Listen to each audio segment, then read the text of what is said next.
И здравейте, аз съм СТБГ и това е един бърз клип туториал как да си сложим скин на CS16. Влизате си в браузъра и пишете cs-bg.info.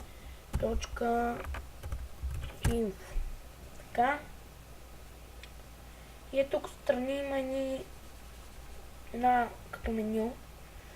И влизате тук в скинове намирате. CS16 Skins. И тук има за най-различни неща. Аз ще искам да сложа на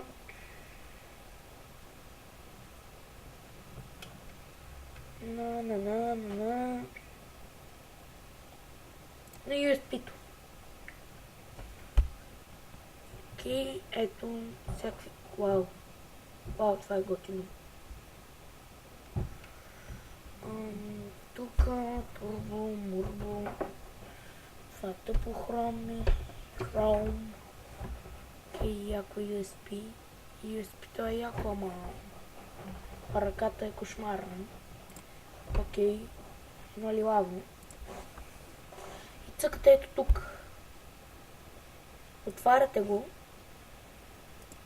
И сега ще го затворя.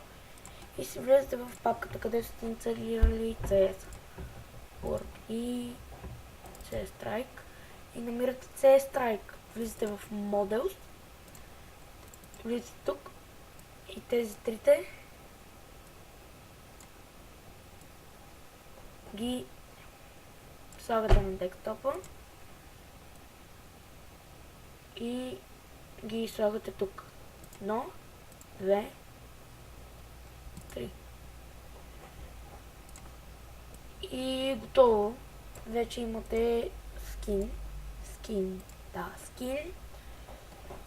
Изглежда точно така, както е в сайта. Понеже имам с Bandicam, а с Fraps не ми записва гласа. Ще инсталирам Camtasia и не мога да ви покажа точно как изглежда скина, но надявам се да ви е да съм ви помогнал, да ви е полезно и да ви кеф повече скинове. Аз бях в СТБГ. Това беше една роза. Това не е роза, това е мак. Вие бяхте каквито сте и благодаря, че гледахте. Абонирайте се, лайквайте, коментирайте, каквото искате правете и чао!